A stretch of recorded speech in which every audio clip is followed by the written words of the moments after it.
Good morning. Welcome to the New Yorker Conference. I'm Dana Goodyear. I'm a staff writer for the magazine. And in 2003, Gavin Newsom was elected mayor of San Francisco and became, at 36, the city's youngest mayor in 100 years. This past fall, he was reelected with 72% of the vote. In a progressive city, a city known as 37 square miles surrounded by reality, Newsom has... Good way to describe it. Newsom has been what you might call an aggressive progressive.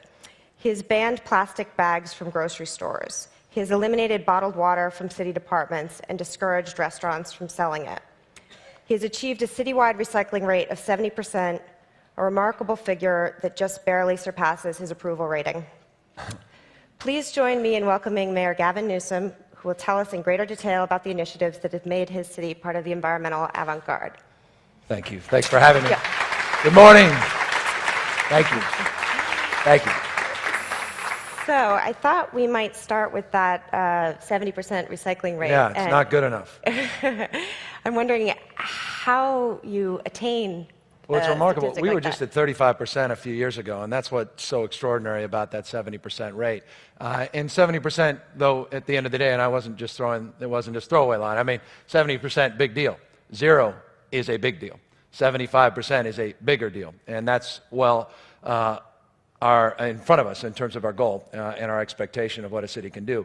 The reality is, though, the recycling rates across this country are deplorable, and around the world they're an embarrassment.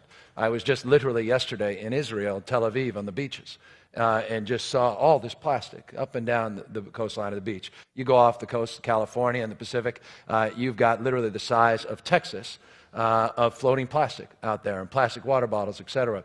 So when you reference the plastic bag ban, where we're consuming in San Francisco alone 150 million plastic bags a year, you don't think about it when you get 2 or 3 to carry your milk day in and day out. When we advance efforts to raise awareness, thank you for not having a water bottle out here, we are helping preserve and advance an effort to address sustainability in a meaningful and substantive way. Now, don't get me wrong. We're hardly best friends now with Coke and Pepsi and Nestle, who think this is an abomination and outrage, and they're spending literally tens of millions of dollars on full-page New York Times ads now, attacking our efforts. But 1 billion plastic bottles a year end up in our landfills in California alone. 1 billion. Think about that, and think about the production costs in terms of economic and environmental impact associated with producing a plastic water bottle, shipping it over from an island out in the middle of nowhere, bringing it to your doorstep. The fact that we're doing that and not pausing and reflecting on its impact, to me, is suggestive of a need for us to get even more aggressive. So plastic bags, plastic water bottles, trying to get them out of our wastewater stream, of efforts to deal with compostables and food scraps, and getting into our public schools and just seeing these little kids run up and get rid of their little extra pasta or their beans, and then using that compost and bringing it back to the schools to do edible schoolyards, and to have these kids learn an extended narrative of an urban-rural partnership and understanding where food comes from, understanding their own environmental connection to food and slow food movement, and the impact of agriculture as it relates to our waste stream and the like. All of this is sort of part of a holistic San Francisco-esque type of initiative and effort to really raise the bar and awareness on the environment beyond just cars and buildings. And that's the point. And so recycling is a big part of that. 70% is good. It's just not good enough. But don't tell me it can't be done. 35% 12 years ago. 50% a few years ago. No one thought we could hit 50%. Said 60%, give me a break. Now here we are, 70%, pace car for this country, 75% in just a few years. We don't require mandatory recycling, yet we've done it with incentives. It's actually cheaper to do the right thing. Businesses, cheaper to do the right thing. Now we're going to institute mandatory. But it wasn't our first effort, it's now the second effort, and that will get us to that next level. And mandatory composting, right, which will be unprecedented in the United States. No one's ever done that. And again, if everybody did the right thing, we'd be at 92% right now. Just right away, just simple. We have 3 bins. If you use the black bin, you pay money. You use the other 2 bins appropriately, you don't pay any money. So easy. Once you incentivize people in terms of their pocketbook, you solve all kinds of problems. They don't even think of themselves as environmentalists. Now if you do that with composting, with all that scraps that you use after you eat dinner and you tend to throw it in your main garbage bag, if you can use your compostable plastic bag and you can wrap that garbage and you can put it in that compostable container. Then we'll get it right out of the landfill. We'll start converting it. We do 100,000 tons a year of conversion currently, and that's a modest effort, 350 tons a day. And then we'll convert it into organic product that we sell to the vineyards of Northern California, and we sell and use right back in our local produce markets. And we bring them into, as I said, our schoolyards. So there's this cycle of life in a very meaningful and substantive way that connects people. And it makes people pause, reflect, and think in ways that are different, and I think much more impactful and much more enlivening. And a great deal beyond the sort of whole earth catalog mentality. Yeah. I mean, it sounds very technological, actually. I didn't know you could do compostable plastic bags. You go to our recycling center, you've never seen anything like it. We have the biggest, people say, well, go to the Golden Gate Bridge when you go to San Francisco. I said, don't go to the Golden, that's boring. Golden Gate Bridge, yeah, everyone's seen the Golden Gate Bridge, the cable cars, and all those fancy Coy Tower and all that. Come down to our recycling center. You've never seen anything like it. Pier 96. Now you're talking. It's world-class, extraordinary thing. And we did it just by incentivizing our Sunset Scavenger, our NorCal, our wastewater pickup and delivery folks, the folks that easily, in any city in America, you can do the same thing. Just say, all right, we're going to update our contract with our public-private partnership, and we're going to incentivize you to do the right thing. You'll make more money the higher the recycling rate, and your customers will pay less money the higher they recycle. It's a win-win. No one's ever complained. They haven't bankrupted the city. Pretty simple thing to do. They invested all this money. Taxpayers didn't pay a penny of it. And they put this world-class system together. Put solar, of course, now on top of the system. They're going to be doing some wind generation, co-generation on site. A lot of exciting additional things that will be components of it. And we'll be at zero in no time. And again, all those cynics out there say it can't be done, we'll prove them wrong. So the things you were just talking about are part of San Francisco Forward, I believe, which is a group of different initiatives that were announced in January of this year. Yeah, I hesitate. You hear all these politicians now. It's like photo op environmentalism. We're all jumping, oh, hey, I'm more green than you. No, I'm greener than you. We all come with these fancy plans. Don't let us get away with these fancy plans. I go to conferences all the time and say, we have a global climate action plan. It's a local one that rolls back our CO2 emissions 20% below 1990 levels by 2012. Once you figure out what I just said, everyone goes, well, that's really impressive. Twice as far as Kyoto at a local level. But it's meaningless, because after everything's said and done, more is proverbially, literally said than done. We tend to walk away. We do our press conference. We get a fancy headline, and everyone's got these great plans. And over 800 mayors across the country have signed up on similar plans, except that we're all trying to one-up each other. New York will go 25%, because San Francisco's at 20% below 1990 levels by 2012. Most of us won't be around to be held accountable. So the key is to make real all these plans, including our San Francisco Forward plan. I was almost embarrassed when I released it, because I said, oh, here's just another plan. But how do we measure it? How do we know we're delivering? And who is the independent third party? It shouldn't be someone from my administration saying it so, and then everyone believing it. And that's why we have become the first city in the nation to actually take, and we were, I think a few others have now caught on, we actually took our entire CO2 footprint of the city and we gave it to an independent third party, the first registry of its kind in U.S. history. We said, you figure it, you tell us where we are. Because I don't trust me. I don't trust all those folks around me. Because they want to suck up. They want to look good. They want to keep their jobs. And I don't necessarily know how they measure it. I don't know how we measure your private CO2 footprint. And I'm not necessarily sure the California registry that's doing it for us knows exactly. But the idea now is measurement and accountability. Not just all these politicians jumping out. You can never have a cap-and-trade system without real accountability and real measurement. And I'm very fearful as we get exuberant to announce all these plans and try to manifest them, that we don't necessarily really know what we're doing. And so what I'm trying to do in a small way in San Francisco is provide an example, good and bad. We make mistakes all the time, and I love making mistakes. More politicians need to screw up more often. It's a secret of success in the private sector. It's about time in the public sector. You embrace some risk-taking. We're risk-adverse. That's why nothing ever changes. It's the biggest problem in politics, more than money, from my perspective, though money is one of the reasons we don't take risks. And so on the environment, I don't think you can take enough risks. And so what we're trying to do is really, fail forward fast, as Tom Peters would say, and try new things, increase branching and pruning, increase the number of tries, and certainly as it relates to advancing our principles, we're going to do everything imaginable. That's what the spirit of the plastic bag ban was. We were nuts when we did this. Now the entire country of China is going to be replicating it. Cities across this country are saying, well, why do we eat all these plastic bags? Doing the same thing, plastic water bottles. Mayor Livingston, former mayor now, of London, said, well, why are we spending all this money on plastic water bottles? Particularly when you guys all know this. You're Dasani and Aquafina. I hope they're not sponsoring the conference. It's tap water. But you're spending 10,000 times more on tap water. You're smarter than that. And it's not even regulated as much as municipal water. And it's coming in a plastic water bottle that you're throwing out. How many thousands of those do you throw out every single year, sir? So that's a pretty good one. Guys are peaked. But the point I'm saying is that, you know, again, that seemed extreme just a few weeks ago. I went to the U.S. Conference of Mayors. I've never seen more lobbyists in my life. And I've come from a lobbyist-based business. Then at the U.S. Conference of Mayors, to remind me how perfect, they all said, well, Katrina. You'd say, well, what does Katrina have to do with water bottles? Well, I guess everything, because the folks, Katrina, were saved by water bottles. Okay, I'm not opposed to water bottles, appropriate use, but we have to raise some awareness and consciousness about its impact. So again, may seem extreme.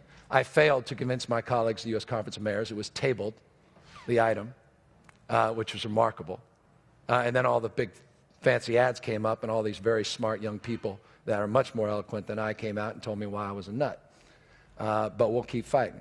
And as we fail, we just hope to be failing forward, as I said, and we're going to be moving fast, because I don't think we have time on all this. And even if we're wrong that we had all the time in the world, I like the world we're trying to build, which is more energy independent, more sustainable, I think more vibrant, more entrepreneurial, more innovative, more enlivening, more exciting. And that's the kind of city, model city, that I think will compete in the 21st century. And so I believe in this on every level, not just moral, ethical, but also on an economic basis as well. Well, it would be interesting to talk about some of the entrepreneurial activity that you've seen surrounding some of these initiatives. I think you've talked about trying to make a transition between an industrial economy and a green economy, and creating a new class of jobs that are called green-collar jobs. Yeah, everyone's talking about this too, all right? And no one necessarily knows what exactly it means. But to me, here's what I think about when I think of this whole green-collar movement. I think of the environmental movement looking a lot like me. It's not a very diverse movement yet. And I'm very worried about that. And so when I think of green-collar jobs, I think of literally, not just figuratively, locking in those that were locked out of the industrial economy and locking them into this new green economy. I talk about a country where 4 out of 5 toxic waste dumps are primarily in African-American communities. That's a fact. And that should outrage each and every one of you. Where your health disparities, we were in Mayor Bloomberg yesterday talking about health disparities. There's a conference going on as we speak. Disproportionately implicating all of us as culprits, and prostate cancer rates, breast cancer rates, cervical cancer rates in these communities that are 2 to 4 times our respective state and federal averages, where asthma rates in San Francisco in one part of town are 6 times greater than another part of town, and that's in that same 47.5 square miles. Not in another state, 6 times greater in the Bayview Hunters Point district in our city, the southeast sector, than it is where I grew up in the Marina district right underneath the Golden Gate Bridge. So when I think of green-collar jobs, I think of high unemployment. I think of concentrated poverty. I think of health impacts. I think cost of government. I think about poverty eradication. I think about job training. I think about the implications of a globalized economy and the great doubling of the international workforce in the 1990s. I think about Andy Stern and labor. I think about this presidential campaign and everything we're saying to commit to NAFTA or not commit to it or walk away from it and everything. That's what I think about. So we think about workforce training, not just economic development. Can't have one without the other. We think about these jobs in developing photovoltaics and energy efficiency and recycling, landscaping. We talk about creating incentives for green-collar jobs that require the private sector to actually develop the market. So we have the most aggressive solar program in America. We're giving local incentives up to $6,000. And you match that with the state incentives. We have a Million Solar Initiative and the federal tax credits that may or may not be at risk. We'll see. We basically are making solar almost free, about 80% of it taken care of No excuse not to use solar. And you get a $6,000 rebate when you hire someone from a local job training program that invests in the community, invests in environmental justice. You only get half that if you just do it simply because you want to save some money on your electric bills. So these are the opportunities for, again, creating the climate and conditions locally to have a profound impact. Now, why do I think cities matter? I had someone say, why are you wasting your time? You're just a small town. This is a complete waste of time. They laughed. So this is just a joke.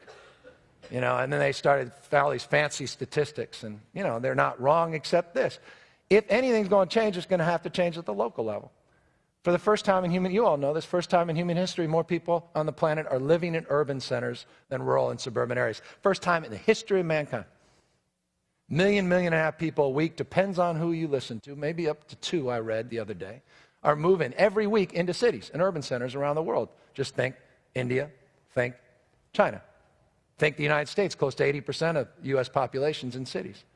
We already consume 75% internationally, 75% of the Earth's natural resources, cities, and pollute about an equivalent amount. You can't talk about global climate change unless you talk about what cities are doing or not doing. So I have a profound sense of responsibility about solving it. I don't get caught up in what is happening or not happening in Washington, D.C. That blame game is yesterday. I'm so sick and tired of my party, every party, just sitting there pointing fingers, explaining away, coulda, shoulda, woulda. What are you doing specifically to make the changes today? And in city level, you can do it. I have a budget of over $6 billion in a small town. We decide every single year what cars we purchase. So I'm purchasing plug-in hybrids. To me, that's the big game changer. You want to get energy independent, let's get serious. You want a real, rational foreign policy, let's get serious. I have no interest in watching another CNN scroll, $123.93. Record oil. $3.65, record high gas prices. Record high utility. How can you put up with that? Let's get serious about this. You do that by getting your vehicles onto the electric grid. You get serious about it by getting your local city council to say, we're not going to purchase any more of those gas guzzlers. Why should I be subsidizing as a taxpayer a mayor's SUV at $4 a gallon? Are you kidding me? So San Francisco, for example, now has the largest alternative fuel fleet in America, and we're not a very big city. We required our taxis to be converted. Mayor Bloomberg announced that on the Today Show. I announced it on my local cable channel 26. That's why you never heard of it. But we did it a year before, and I was happy to share that best practice with your mayor. We already converted our entire fleet to biodiesel, B20. Now, that's not 100%, but it's B20. And we're doing it because it seems the right. That's why water bottles, I'll be honest with you, I just wanted to save the taxpayers close to $1 million a year. Why am I buying water bottle when they can just use tap water for city employees? That's $1 million a year like that. Then all the environmental savings, what a win. B20 is 20% biodiesel, 20% biodiesel and 80% traditional. Yeah, sadly. Yeah. That's why I'm not really patting myself back, except no city's done that to their entire fleet. So right now we're doing something that transcends our 47.5 square miles. And that is, we're doing an open order for plug-in hybrids with other cities across the nation. And I'm going to U.S. Conference of Mayors, and we're going to do a national resolution. We want to match the federal purchase of automobiles. And we want to do an open order, so maybe GM can help themselves so that I don't have to help them with my taxes. Maybe GM will pay attention and not fight these miles per gallon standards. I mean, you've got to be kidding me. 30-something miles a gallon by 2000 and whatever. Please, we're just fooling ourselves.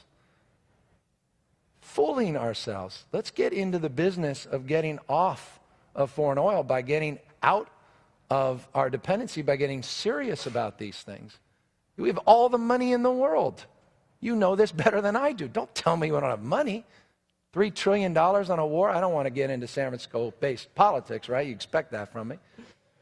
But don't tell me we don't have the money. You could be off in 10, 15 years. Completely, 100%. We're still playing in the margins. I love Obama. I love playing in the margins.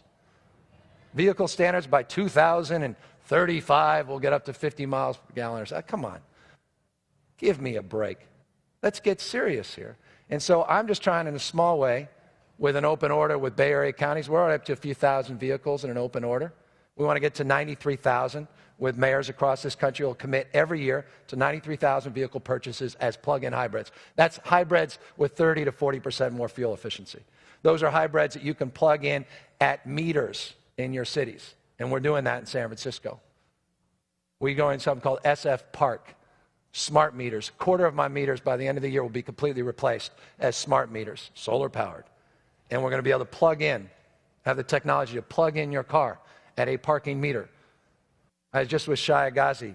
He's doing Israel. 2.2 million vehicles in Israel. They want to replace the entire vehicle fleet in Israel with electric vehicle infrastructure. Entire country. Now you're talking. They want to exchange the batteries. So you go to a gas station, and instead of getting gas, you get a brand new battery that's completely recharged. We want to be the first city to adopt that strategy. This, again, this is not science. This is happening. It's happening in San Francisco. It's not happening fast enough. And that's why, Dana, this is called a filibuster. That's why you're not able to ask me another question. I get excited about these things. That's why we need to be more aggressive. And that's why I want to become the first city in the United States, going to be on my ballot in November, to replace our payroll tax with a revenue-neutral carbon tax. First city in America to institute a carbon tax to replace its payroll tax this year. Then we will get more serious, because I still feel like we're playing in the margins as a city. Tax a bad thing, pollution, and stop taxing a good thing, jobs. I know it's complicated. At least when I listen to all the cynics, said it can't be done. We just increase our utilities user tax. It's 5%. We go up to 20%. Everyone panics. Then we say, calm down. We're going to reduce your payroll tax by an equivalent amount. They say, what a great idea. Why didn't you think of that before? And then they don't get all caught up in, well, you know, really compact fluorescents are better than incandescents? They say, well, where do you get the LEDs? Because CFLs aren't good enough, they say. Why is it that when I go to Sweden, I walk out and the lights go out? How do I get that technology? So I don't have to keep my lights on and worry about someone turning them out after they clean it up at 2 in the morning. All of a sudden, they're incentivizing their entire workforce to get on that bus. It's not that complicated. Now you're getting serious. Do that with cap and trade. Now maybe we can resolve some of these things. So these are kind of exciting things. And I say all this, look, I want to just tell you, I don't know if you know this, San Francisco's unemployment rate is lower than the state and federal average. We just had 42 headquarter companies. Wikipedia just moved in and said, we want to be here, most vibrant city around, life science, nanotechnology, birthplace. City's got the highest reserves in history. We do have big deficits, but we still have highest reserves we've ever had in history. City's moving in the right direction. So it's not an either or, the tyranny of or versus the genius of and. You can do both. And people are excited, and that brings a great workforce. And people say, I'm attracted to this city. I want to do business in this city. And then all of a sudden, everything's possible. And so this is, to me, this is low-hanging fruit, no-brainer stuff, but it's very exciting. This is exciting, because we can change the world, because we have too much evidence to suggest and prove that point. And so those are just, again, some of the examples, some of the things we're trying to do that are very tangible and specific and real. That is perfect. One, and we're done. That's it? You hit it on the nose. Thank you very much. That was great.